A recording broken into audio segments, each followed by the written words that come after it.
susunod na programa ay rated PG. Ito ay nangangailangan ng patnubay at gabay ng magulang para sa mga batang manunood. Hindi lubos akalain ni Tata na sa pagtanggap niya sa alok ni Francis na magpanggap bilang asawa niyang si Venice, malalantad ang tungkol sa tunay niyang pagkatao.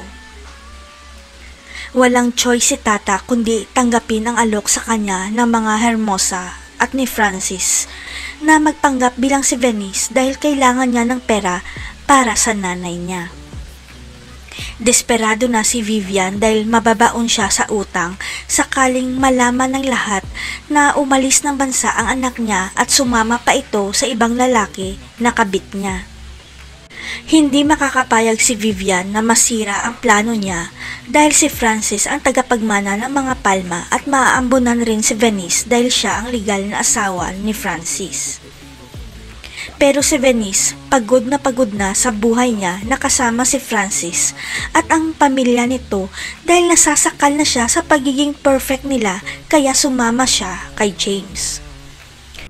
Abot langit ang kaba at takot ni Tata nang makilala na niya ang mga magulang ni Francis na si Sergov at Margaret at hindi sinasadyang sinira ni Tata ang party. Walang kamalay-malay ang lahat na sinabotahe si Tata dahil ang akala ng mga kalaban siya si Venice kaya babawi si Tata para mapatawad siya ni Francis at ni Sergov. Nagluto si Tata ng tinitinda nilang batchoy para ipakain sa mga bisita at kay Sergov dahil natapon ang mga handang pagkain at hindi pa dumadating ang bagong pagkain.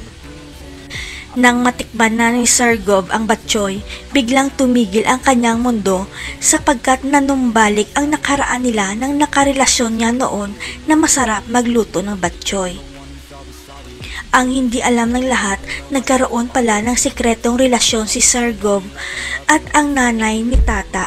Ang hindi rin alam ng lahat, hindi tunay na anak ni Sergov si Francis. Si Sergov kaya ang unang makakaalam ng pagpapanggap ni Tata bilang si Venice.